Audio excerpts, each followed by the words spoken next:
Hello friends! So if you've been on YouTube today, I'm sure you've noticed that today is a Project for Awesome. Now, normally I'm not a big fan of just jumping on the bandwagon for things, but Project for Awesome is, as it says, awesome, so it seems like something I should get along with. And in fact, I've done it before. I can't remember if it's been 2 or 3 years, but I've made a couple of Project for Awesome videos, and they've been about various charities.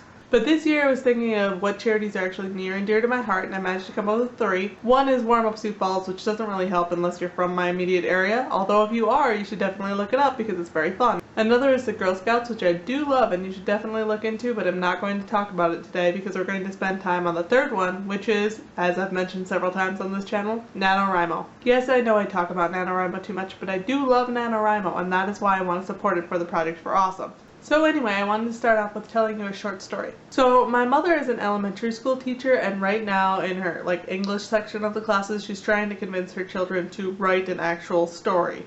And they're having a lot of difficulty with it because they're kids, and a lot of them have not actually had to write something in their life, so a lot of them don't know how to do it yet. So they had to write something that was a couple of paragraphs long, and a lot of them were just complaining horribly about it. So my mother got up and started telling them the story about how every year for NaNoWriMo I sit down and I write 1,600 words every single day, and how once you've started going on that, you get practiced up, you get better, and it's really not that hard to write 1,600 words. I would not necessarily agree with that because some days it is damn hard to write 1,600 words, but it does actually get easier as you go along, so I agree with that part of the principle. But anyway, according to her, and she does tend to exaggerate when she's talking about her kids, so take this with a grain of salt, the kids got really excited about the idea that I could write so well, and then they started writing their stories, and a vast majority of them came up with really great stories. Or really great stories for elementary schoolers, but you know, they have more than a few sentences, so that's pretty great. So in short, NaNoWriMo helped a teacher convince a whole bunch of kids to write, but it also helped ultimately convince me to write. Now, I started actually writing in high school, and I consider that to be one of the most important decisions I've ever made, because for me, writing is not necessarily just a fun hobby. It is a fun hobby, but it's also a way to help control what's going on in my actual life.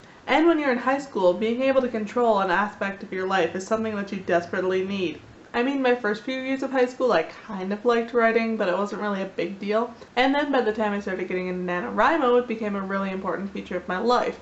And honestly, knowing how I react to stress and change, I don't know how I would have managed to get through graduation without writing, because I ended up writing a lot because it's how I could control what was going on. But anyway, I have really digressed from the point of this. Ultimately, I love NaNoWriMo because I love writing, and I also love that there's a supportive community behind it that will help you with your writing. And without our support, they don't get to be a supportive community. So I'm going to leave the links to donate and or check out NaNoWriMo down below, and if you feel that writing is important, or you know a writer, or you just want to support this in general, just at least go check it out, because it's really a great community to stand behind. But for now, I'm gonna go, so I hope everyone has a great Project for Awesome, and I will talk to you later. Bye!